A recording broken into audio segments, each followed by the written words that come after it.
Wack 100 got ties to the industry and streets. Do you think he uses the power to build or just bully? He don't have no ties to the streets. He has ties to the industry because he's trying to play bully. And they think he has ties to the streets because he talk loud with a deep voice. But he ain't been known to hurt nobody. So he can't bully nobody. And he's never been seen outside on camera in public with a bunch of the industry people tied to the streets. He bullied people on Clubhouse. He bullied people on Adam 22 in interviews by over talking on the microphone. But a presence in the streets as a bully, he's obsolete and invincible. What's up, family? Welcome to another episode of Mediazewtv. We back with another one. It's Charleston White. Keeps going on as he destroys Wack 100, aka Rat 100. Hit that like, share, and subscribe button. Let's go. Who have he been known to help? He say he put the Kodak Black in 6ix9ine thing together. He say, he managed Blueface, but you don't see Blueface performing shows. If it wasn't for Krishan, Blueface wouldn't have a Zeus deal. What? They trauma in domestic violence abuse together is appeasing and appealing. But if you separate them two, they ain't as thrilling and appealing for the public. I don't know who do he help? Who have he helped? Everybody, I don't know who he helped. I don't know what he known for, other than on Pyru. He's out of line, but he's right. You don't know what he known for, huh? And he know everybody business, and don't know nobody. Cause he talk like he know me, homie, don't know nothing about me. He don't know nobody I know, don't know nobody or nothing. This what get me about them. Have you noticed ain't nobody ever showed my arrest record? They showed everybody arrest record. They have, nigga, why won't know? They won't show my criminal record or nothing, cause I ain't got now. I ain't been in no major trouble to have to tell, to want to tell. I ain't faced no long time in prison. I've been playing daddy from 25 years. Nigga, I've been playing daddy, and trying to play pimp on the side. Nigga, I've been trying to play daddy and walk the fence at night trying to play pimp. What's one thing about Wack 100 you respect, even if you don't rock with him? He's a savvy hip-hop businessman. He's a savvy hip-hop businessman that can get you to the door and possibly to a table to sit down. That's a fact. But he can't walk you through.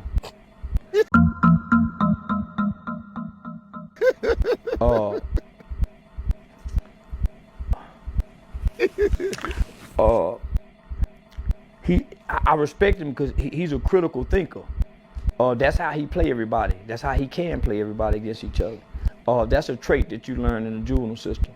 So he a boys' home baby like me. He grew up in the boys' home just like me. So during our era, because he and I are the same age, homie, depending on where you were, they brainwashed our mind to be master, homie. Nah, nigga, every that come through the boys' home during my era went on to be prison leaders, gang leaders, kingpins. Nah, homie, they had to stop what they was doing because they was developing. They were developing some strong-minded leaders. They had to stop. It was almost like they were brainwashing us. So the the therapy, the psychiatrists, the psychologists, the thinking errors, the light homie, the different kind of programs that we was indoctrinated in 16 hours a day for 6-7 years. A kid's normal life out here mentally can't compare to my thinking level. I was raised to be a psychiatrist, a psychologist, because I grew up in their field, in their world. Where if they say, hey, well, Charleston, why did you do that? You say, man, well, I did that because he made me upset and I was angry. Well, how did you feel before you got angry? Most motherfuckers can't say, what you mean? I got mad. Well, there's other feelings before anger. Anger is a smokescreen. That's the last emotion. So you gotta, then you say, well, I felt like he was gonna hit me. Well, that's a thought, Charleston. I need you to tell me how you felt. So they're gonna give you, so you can't come up with a word because you don't know how you feel because nobody's taught you your feelings. So they're gonna give you a sheet of paper with 100 different smiling faces, frown faces, with I feel excited, I feel bliss, and you look at them faces. So now you're learning how to identify what you feel. Not only that, when you say, well, I feel like, well, Charles, I asked you what you thought. You tell, so now you're learning to separate your feelings from what you think. Homie, do you know how critical that is to thinking? Because as a kid, you act off your emotions based off lack of brain development. They call it being impulsive. As an adult, you're not supposed to be impulsive. You're supposed to be a logical, rational thinker. But if your feelings and your thoughts are mixed together, then how can you separate the two if you're not taught? That's why motherfuckers are trying to tell you how they feel, but telling you what they think. And it's a confusion in the communication. Because I'm trying to understand how you think, but you expressing what you feel, but can't say, I feel this. But you angry doing it, expressing anger, but you want me to say, I hurt you. I'm saying anger. So nigga, that's why we can't communicate. We can't separate our thoughts and feelings. So just think, nigga, I stayed in the system almost 7 years from being brainwashed, having to memorize, minimizing, justification, blaming, easily aggravated, aggravating others, misleading others, easily misled, inconsiderate to self. And so now I got to memorize these. So Wack 100 is one of those kids. So that's why if you put him in any environment, he's a manipulator because he has the skills to manipulate. That's why there's no environment you can put me in with my age group that I won't excel because of my training and thinking. And I'm intelligent and I can articulate. So you can't put me with my age group of just normal 48 years old. I exceed past them because of the environment I grew up in. Same with how white people exceed past us because of the environments they grew up in. How do you see Wack 100, businessman or internet gangster? Internet gangster. Because you don't know any successful businesses he can point at. Now he says he has a diaper business, which I've peeked into the diaper business, but that's a future takeoff. But he's an internet gangster. That's why it's on Paru. I pull up on you. That's why that persona is given out. He don't give out the businessman persona. He give out the type of that's go backdoor the people he do business with. Right. That's why he got 6 tapes of Nipsey Hussle, this tape of Larry Who. That's why he got dirt on everybody. Real businessmen ain't got dirt on everybody. If you had to label Wack in one word, what would it be? Wack. So who's more dangerous to the culture, you or Wack? Wack. Do you think people in hip hop celebrate black women building families the same way they do others? Other who? Like other cultures. You mean like other races cultures celebrate? Yeah. What other cultures celebrate building families? I don't know, this was Peachy Blanco asked. Yeah, I don't know no other culture. I see them celebrate mama and mama, daddy and daddy. Where we see it, where they promoting building other families. What television show can we look at All in the Family where they got the mama, the daddy, the kids, like Roseanne Barr? Where can a show on television that we can look at in any pop culture and see a family show? So no other race is promoting, but surely not to. We don't want no family over here in the hip hop culture. We want, and when them get old, then we want them to be some old women. But when they're young, we don't want no more family. No, man, don't nobody want no family. That's why we ain't got no families. If they wanted families, we would have family. Nobody wants a family. Men, everybody wants to get the kid already walking. They want the kid already taught manners. Nobody wants to go through the development stages of having to develop the kid properly.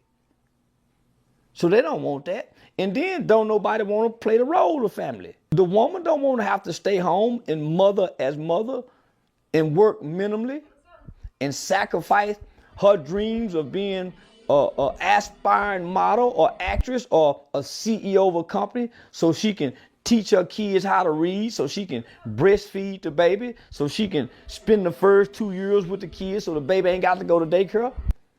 Don't nobody want to do that. No, don't want to have to marry no woman. He pregnant, got her pregnant by because they started too early. He didn't wait to her. So he ain't rushing to marry this bitch. He just met her. They just met 2 months ago at the club and this bitch pregnant. And I got her from another. Ain't in a rush to do that. We want to keep it. Man, I'm finna go something else. I don't even know if that's my baby. I don't want to stick around. We don't want to build that family. It's too much to look at online every day to be a real family man. What message does it send to young fans when Cardi embraces motherhood in the middle of her career? Don't teach us shit. Them young fans ain't looking at Cardi for inspiration. How the f they go look at Cardi and they hearing their mama and her get. They hearing their mama, oh Lord, and moaning and groaning for their dick. They hearing their daddy or their uncle and they're jacking off to the porn in the bathroom. Then they wake up and they gotta walk to school and they late every Tuesday. They ain't looking for Cardi for shit. No inspiration. And she been getting she ain't seen, her mama got 5 kids by 4 different. How the f she go look for Cardi from anything? How many people live in a entertainment facade? We are not looking for our rappers and black entertainers for no inspiration. We just draw from their music based off what we feel. They music don't do nothing but fuel what we feel, but they don't inspire no wanna be like her. She got an auntie already way more hoe than Cardi B. Her mama print been showing since she been in school. Mama been showing that. Them little boy been talking about how big or how fat her mama since she was a little boy touching her. She can't even think inspiration Cardi B. Man, let's be real. This was one of Charleston White's best interviews ever. And Gangsta, he always come through with some real good Charleston White videos. So shouts out to Terrence Gangsta Williams. And if you hadn't done so already, go on ahead and hit that like, share, and subscribe button. It goes a long way to help the channel. And thanks again for the support. And remember, as always, put God first, stay engaged, and stay informed. Peace. Oh, yeah.